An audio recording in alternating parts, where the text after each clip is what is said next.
зүгээр бас нэг 2 3 статистик тоглолт тодруулъя гэж бодоод асууж байгаамаа. Яг зүгээр нэр манад бол үндсэн хуульд сонгогдох эрх гээд байдаг боловч ер нь бусад орны үндсэн хуулийн эрх зүй зохицуултыг судлахаар нэр томьёоны хувьд бол санал өгөх болон санал өгөх эрх гэж байдаг.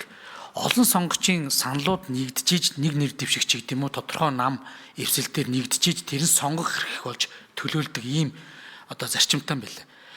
Бид нар бол нөгөө энэ одоо санал өгөх эрхийг сонгох эрх гэдэг одоо бас туйлын абсолют эрх маягаар ойлгоод бас хэрэгэлцэн зүйл байгаад их шүү байгаа.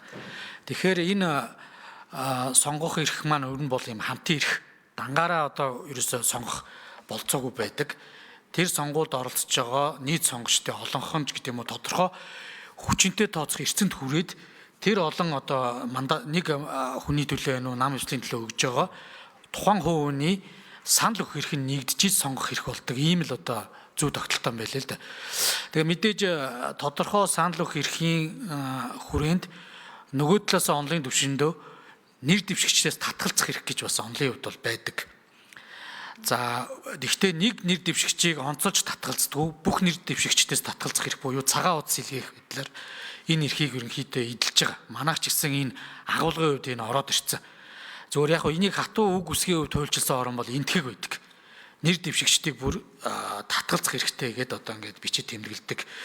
Гэхдээ энийг нэг хэрэгжүүлээд одоо сүйд болдгүй юм байлаа зөвхөн яг онлайн түвшиндээ.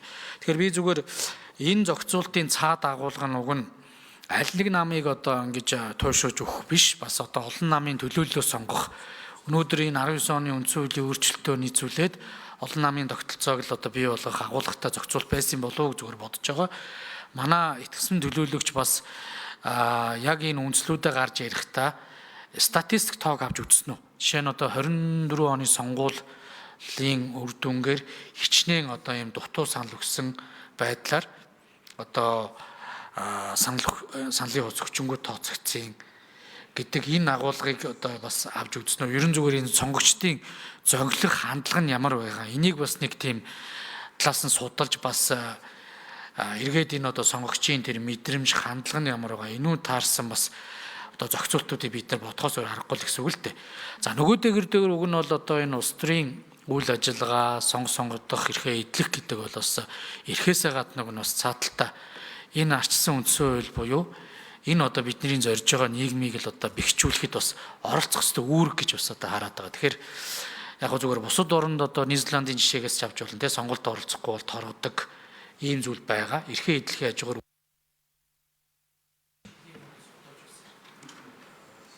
за оюун гишг гишүүн байхгүй л чихгүй. Итгэмжлэгсэн төлөөлөгч оюун гишг гишүүн. За яг энэ талаар бол үндсэн хуулийн цэц судалгааны төвүүд одоо энэ нөгөө нэг мэдээлэл гомдлыг өөрчлөн шалгах болон маргааныг үндсэн хуулийн цэц дунд судлалын хурлаанд бэлтгэх ажиллагааны хүрээнд баримтчиг тайлбар шийдвэр судалгаа их сурвалжтай танилцсан байгаа. Энэ дээр бол энэ нийлдэт нийгэм форум албан бичиг 24 оны 11 сарын 22-ны албан бичиг мөн сонгогчдын боловсрол төв тайлбар хүргэх тухай албан бичиг эдгээр байгууллагуудаас бол яг тэр статистик тоо судалгааг бол авч гаргуулж дүгнэлт гаргасан гэдэг тайлбар байгаа. Яг их хурлын итгэмжлэгдсэн төлөөлөгчийн зүгээс бол тийм тооцоо судалгаа статистик судалгаа хийж авч оруулсан зүйл бол байхгүй. Үндсэн хуулийн цэц харин маргааныг шийдвэрлэхдээ тэр тоо судалгаан дээр үндэслэн гэж харж байгаа. Тодруулаад байгаа юм цэвэрлэж. За сайн зүрх гишүүн тодруулъя 1 минут. Би яг зөв асуултаа гүйцээсээ асууж чадсан. Гэхдээ яг тодорхой юм судалгаануудыг бид нар бас тооны үзүүлэлтийг авч үзэх ёстой юм шиг байна. За хоёрдугаарт яг зүгээр энэ үндсэн хуулийн цэцгийн шийдвэрийг хүлээж авлаа гэхэд бол яг зүгээр улс төрийн сонгуулийн хугацаанд өрсөлдөөний явц бол нам дотроо үзэх их л тийм одоо улс төрийн соёлын хувьд их буруу тийшээ явах магадлал бас өсхийг бас үүсэхгүй. Зөвхөн намайг сонго тэр одоо 5 мандаттай төргийн үед ярихад зөвхөн намтын саналөгчөөрөө 4 битээч гэдэг юм уу.